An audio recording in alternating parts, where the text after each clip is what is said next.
Marie Montpetit, de la musique aux oreilles.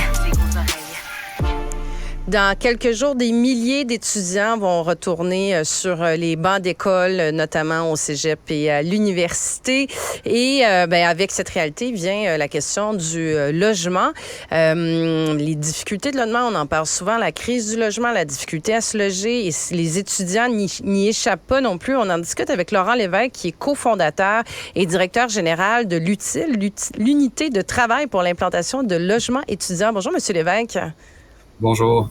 Bonjour, merci d'être avec nous. Donc, vous avez fait une enquête dans le fond régional sur le logement étudiant. Qu'est-ce qui ressort de cette enquête-là?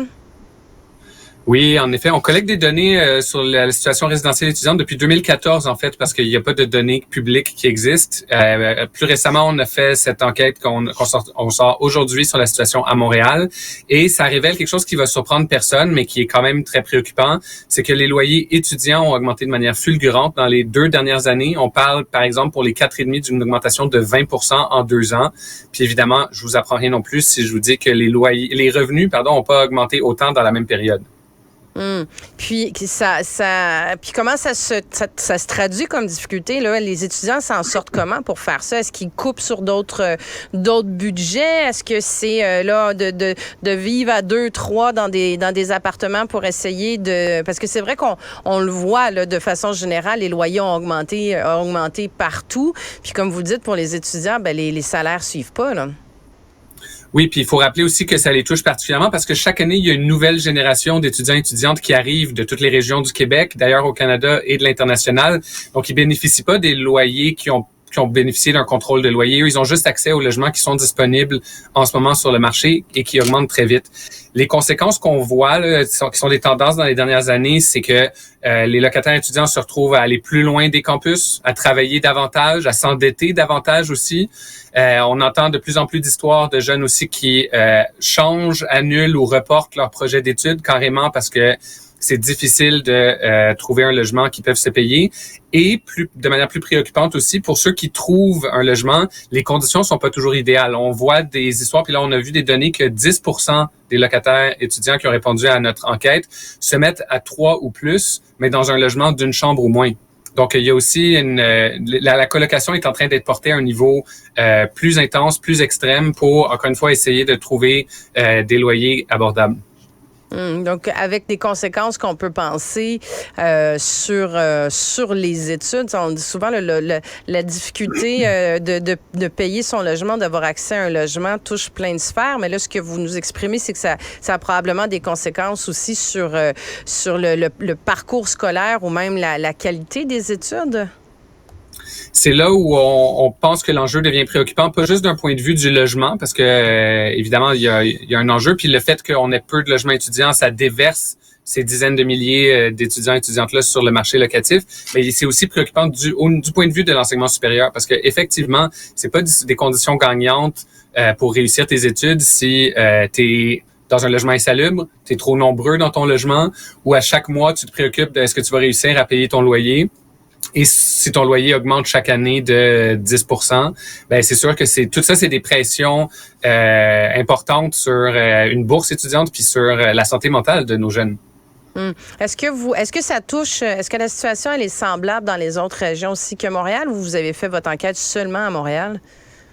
On a fait des enquêtes similaires dans plusieurs autres villes étudiantes. Les phénomènes sont similaires. Les hausses de loyers sont comparables. Il y a des villes qui ont réussi en peu de temps à rattraper les loyers à Montréal. Même, je pense à Gatineau, par exemple, où les loyers sont virtuellement comparables à ceux de Montréal.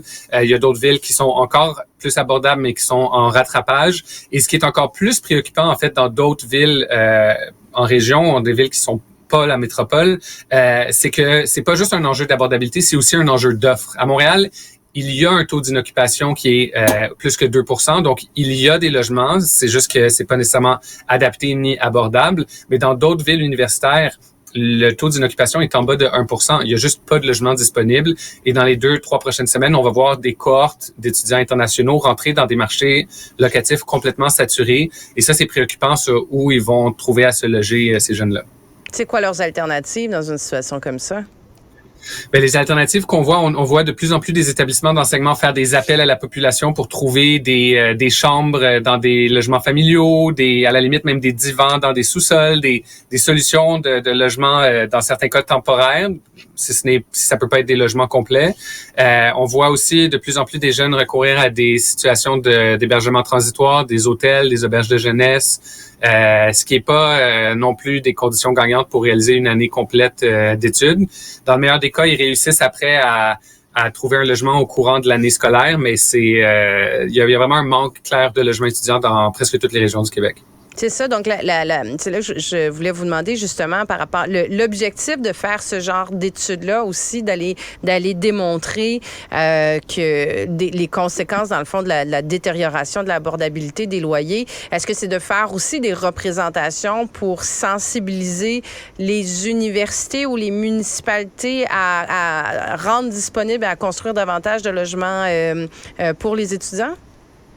Je pense que ces acteurs-là que vous nommez sont déjà très sensibilisés. On a vu vraiment dans les dernières années une augmentation très importante de la préoccupation des municipalités, du milieu de l'enseignement supérieur sur les conditions de vie étudiante, parce que justement, ça va au-delà des questions du logement, puis ça impacte carrément, par exemple, les projets de développement des cégeps et universités qui veulent développer des nouveaux programmes ou des nouveaux campus. S'il n'y a pas de logement, ils peuvent pas augmenter leur effectif. Donc, ça se passe. Maintenant, notre objectif, nous, c'est d'outiller, en fait, ces acteurs-là et les gouvernements, le gouvernement du Québec, le gouvernement fédéral, pour agir là-dessus. Parce que, par exemple, des logements comme ça, il faut en construire des milliers. Des logements étudiants abordables, le Québec a besoin de milliers, peut-être même des dizaines de milliers de logements.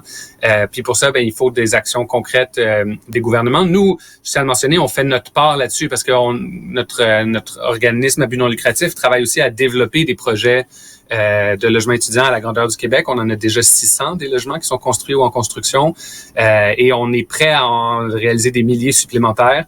Mais encore une fois, ça passe aussi par des financements gouvernementaux prévisibles.